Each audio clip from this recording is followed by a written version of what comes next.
Sebelumnya saya ingin mengucapkan terima kasih kepada Pak Felix karena telah mengizinkan saya untuk mengikuti seleksi asisten dosen Geologi Struktur jurusan Geologi Universitas Indonesia. Pada kali ini saya akan membahas bagaimana cara menggunakan software StereoNet dan WinTensor, sebagaimana merupakan materi pilihan saya di video pertama ini. Oke, sebelumnya saya akan mengulas sedikit pengertian dari kekar, sesar, dan lipatan. Kekar sendiri merupakan pemecahan atau pemisahan dalam formasi geologis, seperti sesar yang membelah batuan menjadi kepik-kepikan. Ya, bisa dilihat dari sini, ini merupakan salah satu contoh kekar yang disebabkan oleh gaya tektonik, yang disebut dengan kekar tektonik. Oke, selanjutnya kita akan menganalisis data kekar untuk mengidentifikasi sesar. Dalam kasus ini, kita harus menganalisis kekar di StereoNet terlebih dahulu. Nah, nanti baru kita dapat hasil plottingannya. Nah, dari hasil plottingannya ntar kelihatan tuh sigma apa yang mendekati titik pusat. Nah, baru kita bisa menentukan jenis sesar apa. Nah, cara penentuannya gini, jika sigma 1 yang mendekati titik pusat, maka dia merupakan sesar normal. Jika sigma 2 yang mendekati titik pusat, dia merupakan sesar mendatar. Jika sigma 3 yang mendekati, maka dia merupakan sesar naik. Nah, berikut ini gambar-gambarnya, gambar sesar normal, sesar mendatar, dan sesar naik, dan arah pergerakan. Selanjutnya sesar. Sesar sendiri merupakan diskontinuitas yang terjadi pada batuan akibat proses shearing yang diakibatkan oleh pergeseran yang signifikan. Bisa dilihat di sini bidang diskontinuitasnya yang terjadi akibat pergeseran. Oke, berikutnya merupakan diagram klasifikasi sesar menurut ciri Karp. Nah, dalam hal ini kita harus mengetahui nilai pitch dan dipnya. Ini pitch, ini dip. Setelah itu baru kita bisa menentukan dia itu klasifikasi sesar jenis apa. Nah, ini jenis-jenisnya. Ntar dalam pengaplikasiannya saya akan aplikasikan di praktikum. Oke, selanjutnya lipatan. Lipatan sendiri merupakan batuan bentuknya seperti gelombang akibat proses deformasi. Ya, dapat kita lihat ya bentuknya mirip seperti gelombang. Ya, gelombang ini disebabkan oleh aktivitas deformasi geologi yang terjadi pada saat itu. Oke, selanjutnya saya akan menjelaskan bagaimana cara menganalisis lipatan. Nah, untuk menganalisis lipatan tentunya kita membutuhkan data plans of like lines sama dip of axial surface, di mana kita dapatkan setelah kita menganalisis data lipatan di StereoNet. Nanti baru kita tahu waktu kita plot sini dia itu jenis lipatannya seperti apa. Next, pada praktikum kali ini kita akan membahas bagaimana cara menggunakan StereoNet dan WinTensor. Ya, sebenarnya apa sih software ini dan kegunaannya apa sih?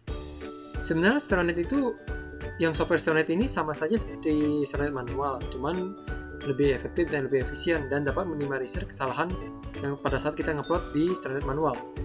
Dan ini digunakan untuk menganalisis data kekar, sesar, dan lipatan. Selanjutnya, software WinTensor ini digunakan untuk menganalisis paleostress. Oke.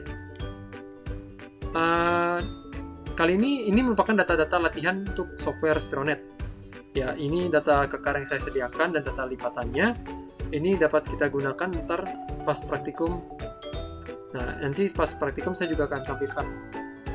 Selanjutnya ini merupakan data latihan software WinTensor. Ya, dapat kita lihat ini data-datanya. Ya, nanti saya juga akan tampilkan pada saat praktikum. Berikut merupakan daftar pustaka. Sekian presentasi dari saya. Selanjutnya kita akan lanjut praktikum. Di sini saya akan membimbing kalian bagaimana cara menggunakan software StereoNet dan WinTensor. Pertama-tama, kalian harus sudah install terlebih dahulu software StereoNet dan WinTensor ini. Silakan dibuka softwarenya, lalu diklik New Blank Window. Agar lebih nyaman, saya akan menggunakan full screen saja ya. Oke, di sini saya akan jelaskan sedikit. Sebenarnya penggunaan StereoNet manual dan StereoNet software ini sama saja. Sama-sama digunakan untuk menganalisis data kekar, sesar maupun lipatan, sehingga kita dapat menentukan nilai tegasan utama seperti sigma 1, sigma 2, dan sigma 3 yang dapat membentuk struktur. Bedanya StereoNet ini dengan StereoNet manual ialah lebih efektif, lebih cepat, dan dapat minimalisir kesalahan-kesalahan yang ada, apalagi jika jumlah datanya sangat banyak. Oke, untuk pertama, saya akan membimbing kalian bagaimana cara menggunakan software StereoNet ini untuk menganalisis data kekar. Oke, kita langsung masuk aja ke langkah-langkahnya. Pertama, kalian dapat mengubah new dataset ini menjadi planes. Lalu kalian ubah formatnya menjadi AZ. Kemudian kalian dapat ubah data set MM menjadi data kekar. Selanjutnya kalian dapat mengisi strike and dip di bawah ini. Ya, strike and dip ini kalian dapatkan dari perhitungan yang strike dip yang ada di lapangan. Tapi karena kalian berhubung belum ada datanya, jadi kami akan sediakan. Oke, tapi sebelum itu saya akan jelaskan fitur-fitur dalam pengisian strike and dip ini. Di sini kan ada tanda plus. Nah, di tanda plus ini untuk menambahkan data, dan tanda minus ini untuk menghapus data. Nah, tapi jika kalian malas dalam pengisian data untuk mengklik tanda plus ini, kalian dapat menggantinya dengan enter. Oke, mari kita coba saja ya. Nah, jika kalian telah mengisi ini dan kalian ingin mengisi data DP tanpa menggunakan mouse, ada cara singkatnya nih. Kalian tinggal tekan tab saja. Nah, lalu kalian tinggal isi datanya deh. Oke. Setelah itu, saya akan memberikan kalian datanya. Nah, ini data kekarnya. Jadi kalian tinggal plot data kekar ini ke strike and dip ini.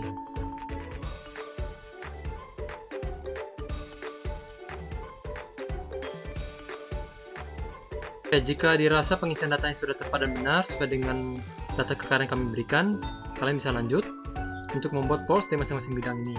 Caranya, klik calculation, pilih polls.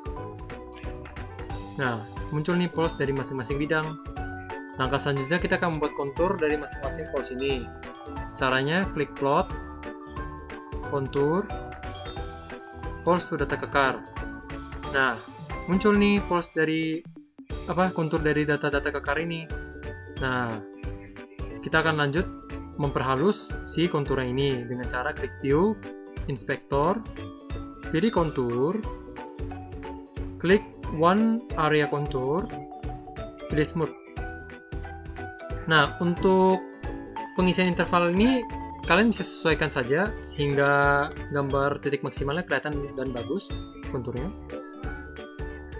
Ya, dalam kasus ini saya ngisi 5 saja karena sudah cukup bagus. Setelah itu tekan show legend. Oke. Saya akan perbesar kembali. Oke, di langkah selanjutnya kita akan membuat plot pada masing-masing titik maksimal dari kedua kontur ini. Caranya itu klik data, enter with mouse supaya datanya bisa diklik dengan mouse. Nah, muncul warning seperti ini. Kalian biarkan saja, klik OK saja. Lalu klik shift tahan, klik ke kontur maksimal, titik maksimal.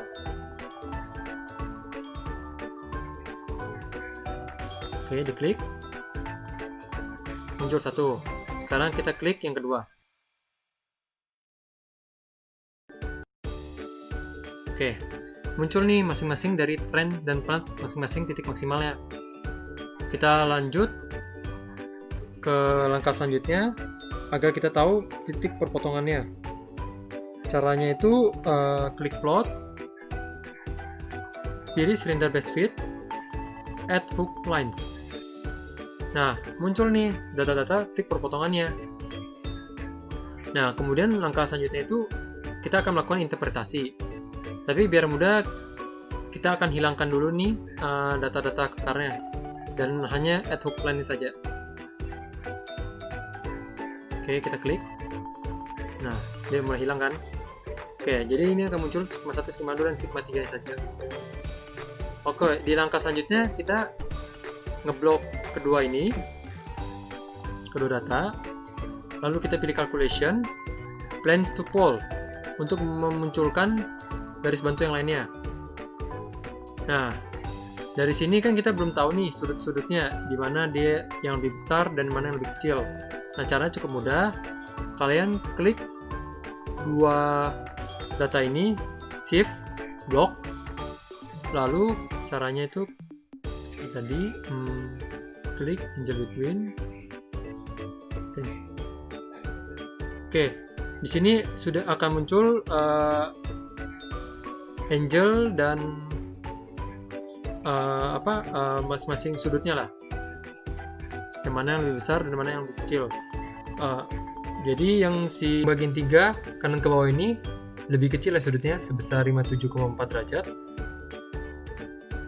sedangkan kanan kirinya sebesar 122,6 derajat. Oke, selanjutnya kita akan menentukan sigma 1 dan sigma 3-nya. BTW, sigma 2 itu udah pasti di garis perpotongan ini. Jadi kita yang garis perpotongan ini sudah pasti sigma 2. Oke, selanjutnya kita akan tentukan sigma 1 dan sigma 3-nya. Karena angka 2 ini lebih dekat dengan titik pusat, maka kita bisa kategorikan yaitu sigma 1. Nah, kalau dia ini sigma 1, berarti sini sigma 3. Karena dia dekat dengan titik pusat, maka dapat diperkirakan kalau ini ada merupakan sesar normal. Ya, sekian dari interpretasinya. Oke, pada praktikum software StairNet yang kedua ini, kita akan melakukan analisis pada lipatan. Ya, langkah-langkahnya, ubah new datasetnya menjadi planes, kemudian ubah formatnya menjadi AZ. Lalu ubah dataset name menjadi lipatan. Oke, setelah itu kalian tinggal isi strike dan div-nya di sini dengan data lim dari data lipatan. Ya, ini data lipatan tadi sudah disediakan. Tinggal dimasukkan saja.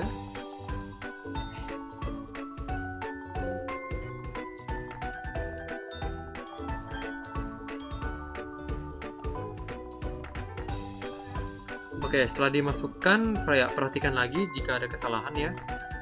Nah, jika dirasa sudah tepat, ya bisa dilanjutkan. Oke, sudah tepat. Nah, selanjutnya kita akan melakukan plot untuk mencari hasil transplant perpotongannya. Nah, caranya itu pertama-tama kita blok kedua data dengan tekan shift. Ya, kita blok. Lalu kita klik calculation, klik to planes calculation. Oke, berikut ini Windows-nya. Nah, kita jangan apa-apakan, terus tambahkan klik add to plot. Lalu klik OK.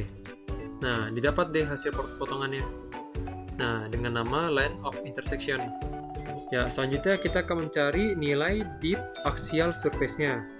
Caranya klik data lipatan tadi. Kita blok lagi kedua datanya. Sebentar, ya. Oke, kita blok lagi kedua datanya. Lalu kita gunakan calculation lagi. Klik calculation. Caranya yang sama. Klik to planes calculation. Oke, kita klik bisector. Nah, di sini kan ada acute angle sama obtuse angle. Nah, kalau misalkan sudut antara limnya kurang dari 90, kita pakainya acute angle.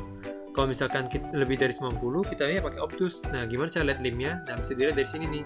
Jika diperhatikan, memang sudut antara limnya lebih besar dari 90 derajat. Oleh karena itu, kita akan memilih obtuse angle. Oke, jangan lupa klik add to plot-nya juga, biar terplotkan. Lalu kita klik OK. Oke, kita dapat hasil plotannya dengan nama bisector of two planes. Nah, dari sini kita dapat menentukan klasifikasi lipatannya dengan interpretasi dari jenis lipatan apa pada data ini. Kita tinggal lihat di bisector of two planes, kita bisa dapat mengetahui dia dip-nya sebesar 78,4, dan di line intersection-nya kita dapat lihat kalau plot-nya sebesar berapa di sini. Oke, tinggal kita buka analisis jenis lipatan menurut Fluty. Oke, jika plans-nya 27, maka dia berada di sekitar sini. Oke, dan jika bisektornya, nah ini dipnya berada di sekitar 78, berarti sekitar sini. Ya, bisa dipastikan bahwa dia itu masuk di wilayah sini ya. Berarti jenis lipatan termasuk plunging incline.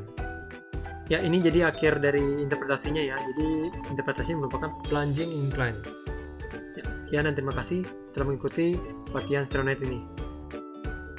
Oke, setelah tadi saya membimbing kalian dalam menggunakan software StairNet untuk menganalisis data kekar maupun lipatan, tentunya kalian sudah paham dong.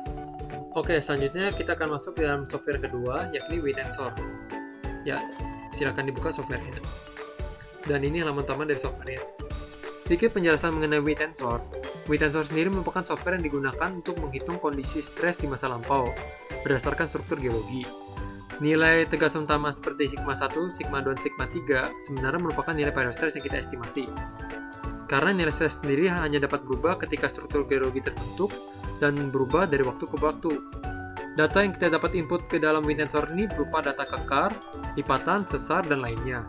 Nah, oleh karena itu pada praktikum kali ini, saya akan mengajari kalian bagaimana cara penggunaan WeTensor dalam menentukan paleostress pada data sesar. Oke, untuk praktikum kali ini saya akan membimbing kalian bagaimana cara menggunakan software WeTensor. Ya, pertama saya full screen-kan dulu agar nyaman. Oke, lalu kalian klik File, New, akan muncul data worksheet seperti ini. Setelah itu kalian klik ID di bawah ID. Nah, akan muncul data default seperti ini. Untuk ID sendiri kita biarkan saja default. Untuk formatnya kita ubah menjadi format data bidang dan data stricken line, yaitu 43. Yang 4 ini merupakan format dari data bidang dan 3 ini merupakan format dari data stricken line. Oke, kita masukkan. Itu sebenarnya dapat disesuaikan ya sesuai dengan data yang kita ingin input. Untuk type-nya, karena data yang kita ada berupa data fault, plane width strip line, berdasarkan set, jadi kita masukkan type-nya satu saja.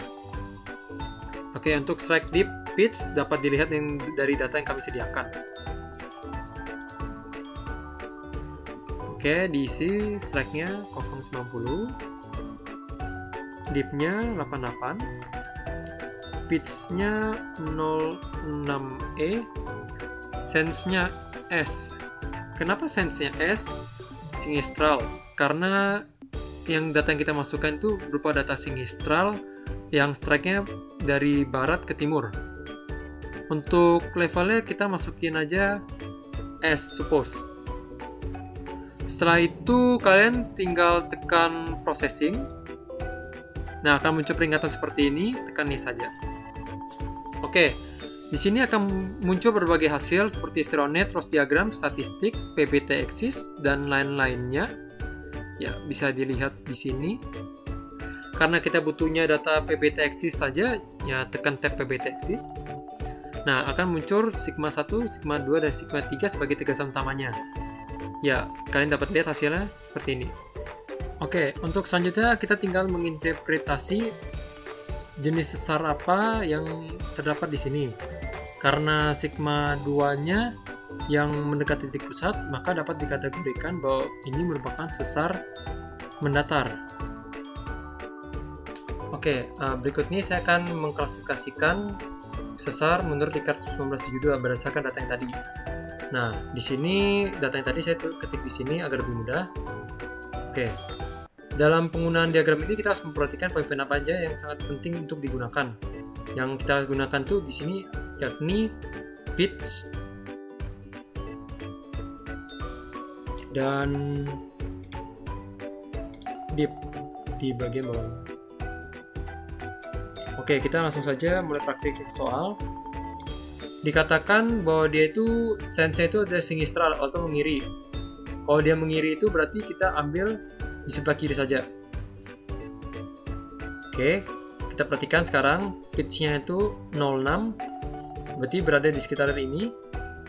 Sedangkan deep-nya sebesar 88. Ya, jika diperhatikan 88 berada di wilayah ini. Berarti termasuk klasifikasi sesar lap strip atau nomor 18. Nah, nomor 18 ini yakni lap strip fault. Ya, jadi dia masuk dalam klasifikasi sesar lap strip fault. Ya, sekian dan terima kasih.